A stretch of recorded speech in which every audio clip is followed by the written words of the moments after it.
आज हम देखेंगे कि कैसे किंग यन की लड़ाइयाँ सिर्फ मुक्के और तलवार से नहीं बल्कि दिमाग और तजुर्बे से लड़ी जाती हैं। बिल्कुल। तो कहानी शुरू होती है एक धमाकेदार लड़ाई के ठीक बाद।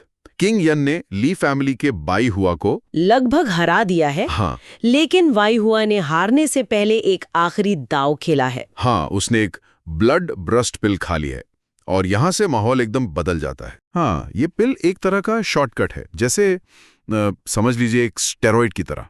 बाई हुआ का शरीर एक अजीब सी लाल दुष्ट ऊर्जा से घिर गया है और वो लगभग पागल हो चुका है। उसे देखकर वहां खड़े बड़े बुजुर्ग भी पहचान जाते हैं ना? वो पहचान जाते हैं कि उसने अपनी कल्टीवेशन लेवल को जबरदस्ती 2 लेवल ऊपर उछाल दिया है। एक मिनट, ये कल्टीवेशन लेवल और मून रीलम, क्या ये कोई बहुत बड़ी बात है?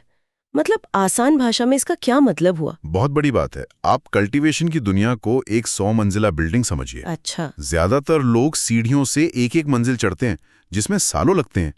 बाई हुआ ने इस पिल की मदद से सीधे 2 मंजिल की लिफ्ट ले ली है और मून रेलम में पहुंच गया है। ओह! ये एक बहुत बड़ी लेकिन नकली और खतरनाक छलांग है। उसका शरीर इस ताकत को संभाल नहीं सकता। अच्छा, तो वो अब पहले से ज्यादा खतरनाक है लेकिन अंदर से कमजोर भी। बिल्कुल। और इसी पागलपन में वो किंग यान पर इल्जाम लगाता है कि उसके कजिन यशवान ने ली फैमिली की लड़की को छेड़ने की कोशिश की थी। और यहीं पर हमें किंग यान का कैरेक्टर दिखता है। वो सिर्फ लड़ाई नहीं करता, वो बाई हुआ की बात को सिरे से खारिज करता है और सबके सामने कहता है कि असली मास्टरमाइंड तुम हो। ये कहानी सिर्फ अच्छी और बुरी ताकतों की लड़ाई नहीं है, ये सच और झूठ की भी लड़ाई है। सही बात है। बाई हुआ ताकत के साथ झूठ का सहारा लेता है, जबकि किंग यान की हर जीत सच्चाई के साथ खड़ी होती है। और फिर लड़ाई शुरू होती है। हाँ, बाई हुआ अपनी दुष्ट ऊर्जा से दूसरों की शक्ति सोखने की कोशिश करता है, तो किंग यान अपनी तलवार पर बर्फीली ताकत का इस्तेमाल करता है। और एक जोरदार धमाका होता है और बाई हुआ बस बर्फ के टुकड़ों में बिखर जाता है। खेल खत्म। और यहाँ किंग यान खुद बताता है कि उसे हराना इतना आसान क्यों था। क्योंकि बाई हुआ ने शॉर्टकट लिया था, वो प्रतिबंधित गोलियों का इस्तेमाल किया था। किंग यान की जीत सिर्फ ताकत पर नहीं बल्कि दुश्मन की कमजोरी को समझने की उसकी काबिलियत पर टिकी है। मतलब वो सिर्फ मसल्स से नहीं, दिमाग से लड़ता है। बिल्कुल। ये हमें बताता है कि असली ताकत सिर्फ शक्ति नहीं, ज्ञान और रणनीति है।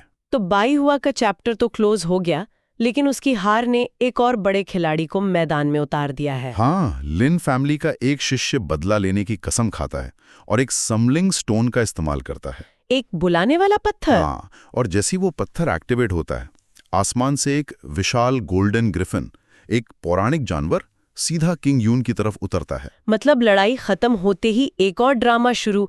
इस बार कोई इंसान नहीं बल्कि आसमान से सीधा एक मॉन्स्टर। हाँ, ये तो लेवल ही अलग हो गया।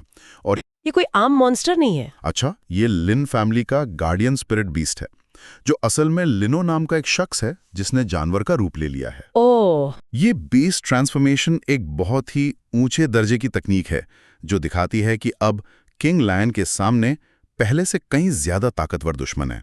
और ये लिनवा किंग लायन को 10 दिन बाद शहर के बीचों बीच लड़ने की चुनौती देता है।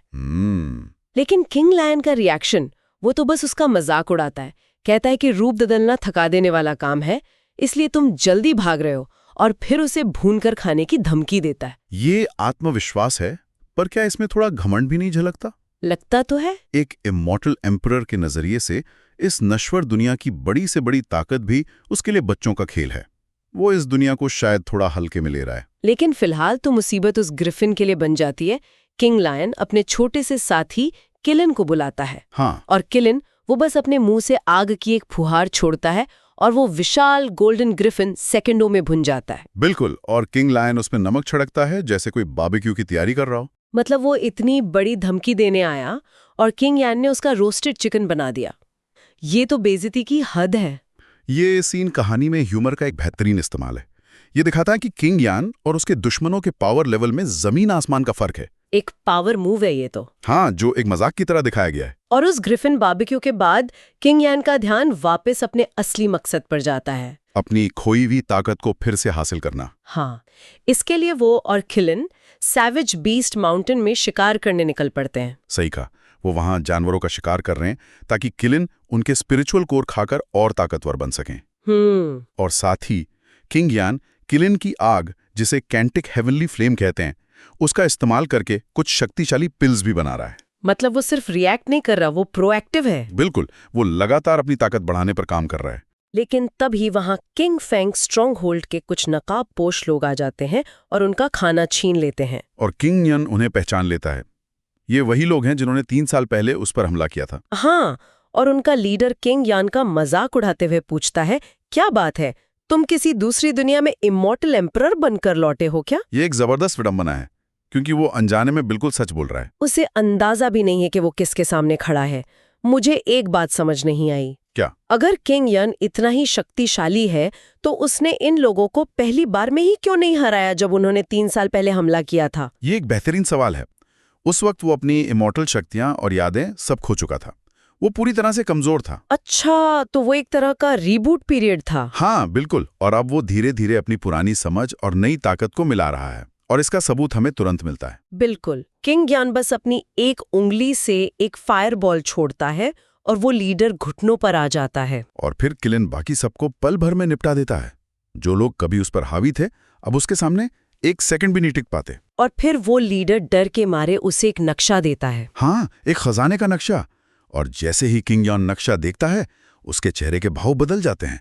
वो कहता है, क्या ये वाकई में अजूर फ्लेम कार्मा फायर है? और यहीं से कहानी एक नई और भी ज्यादा रहस्यमयी दिशा में मुड़ जाती है। अजूर फ्लेम कार्मा फायर, ये नाम सुनने में तो बहुत भारी भरकम है। ये है क्या चीज? इसे आप कल्टीवेशन की दुनिया का जैकपॉट समझ सकते हैं। जैकपॉट? हाँ, ब्रह्मांड में हजारों तरह की ज्वालाएं हैं, लेकिन कुछ ज्वालाएं दैवीय होती हैं जिन्हें हेवनली फ्लेम्स कहते हैं। ये अजूर फ्लेम उन्हीं टॉप 20 सेलिब्रिटी फ्लेम्स में से एक है। Oh wow! अगर ये इमॉर्टल दुनिया में होती तो इसे पाने के लिए सदियों तक खून खराबा होता। ये सिर्फ शक्ति का स्रोत नहीं, ये एक ऐसा खजाना है जो ब्रह्मांड का संतुलन बदल सकता है। तो फिर किंग यॉन को इसके इतनी जरूरत क्यों है? वो तो पहले ही काफी ताकतवर लग रहा है। यहीं पर असली ट्विस्ट है। किंग योन के पास एक इमॉर्टल एम्परर का दिमाग, ज्ञान और तजुर्बा तो है, लेकिन इस दुनिया में आने के बाद उसका शरीर और उसकी ताकत एक नौसिखिए जैसी है।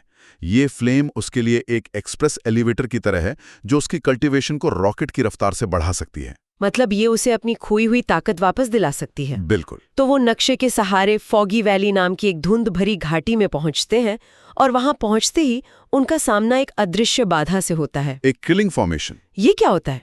कोई जादुई दीवार? बिल्कुल। आप इसे एक तरह का अदृश्य मायाजाल या एक मैजिकल माइंडफील्ड समझ सकते हैं, जो किसी खजाने की रक्षा के लिए बिछाया जाता है।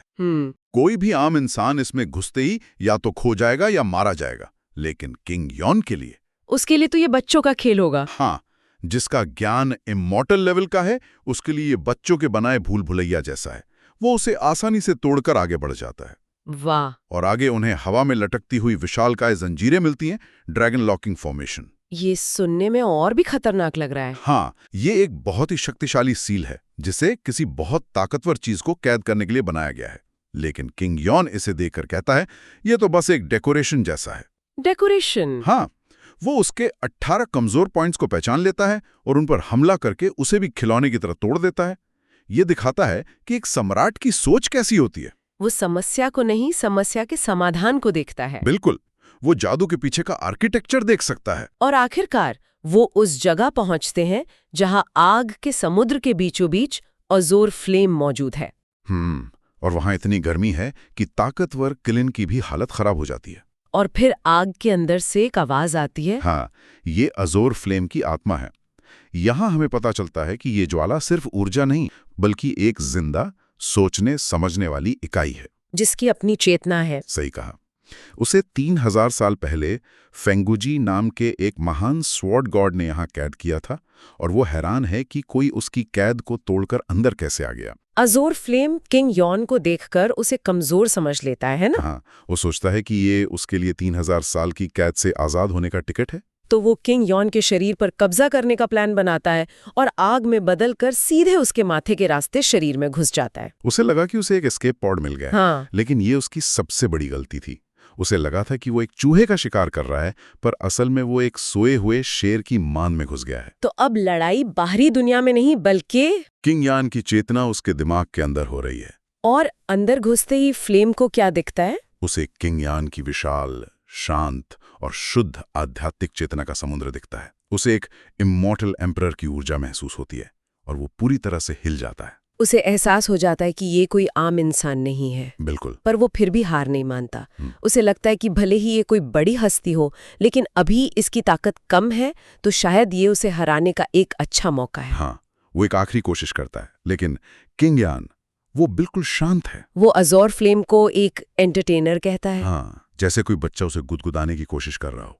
वो उसके सारे हमलों से ऐसे बचता है जैसे हवा से बच रहा हो। और फिर क्या होता है? वो अपनी चेतना के अंदर ही सारी आग को अपने हाथों में एक भंवर की तरह इकट्ठा कर लेता है।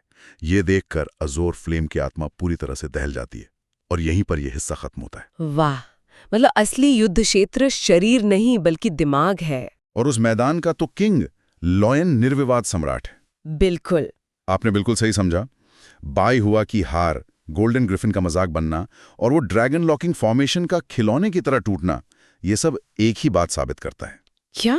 किंग लॉयन की असली ताकत उसकी शारीरिक शक्ति नहीं, बल्कि एक इमॉर्टल एम्परर का ज्ञान, उसका तजुर्बा और उसकी सोच है। वो समस्याओं से सिर्फ लड़ता नहीं, वो उन्हें जड़ से हल करता है। तो आज हमने देखा कि कैसे किंग लियोन ने न सिर्फ बाहरी दुश्मनों को धूल चटाए, बल्कि अपनी सबसे बड़ी जरूरत, अपनी खोई हुई शक्ति को वापस पाने का रास्ता भी खोज लिया। और ये रास्ता उसे एक ऐसी लड़ाई में ले आया है जो बाहर नहीं बल्कि अंदर लड़ी जा रही है। और अब अंत में एक विचार छोड़ जाते हैं। लड़ाई अब किंग लियोन के दिमाग के अंदर पहुंच चुकी है। सवाल ये है कि क्या 3000 साल पुरानी एक ताकतवर और जिद्दी ज्वाला एक इमॉर्टल एम्परर की असीम चेतना के सामने टिक पाएगी, या वो भी किंग लॉयन की घर वापसी की राह में बस एक और सीढ़ी बनकर रह जाएगी।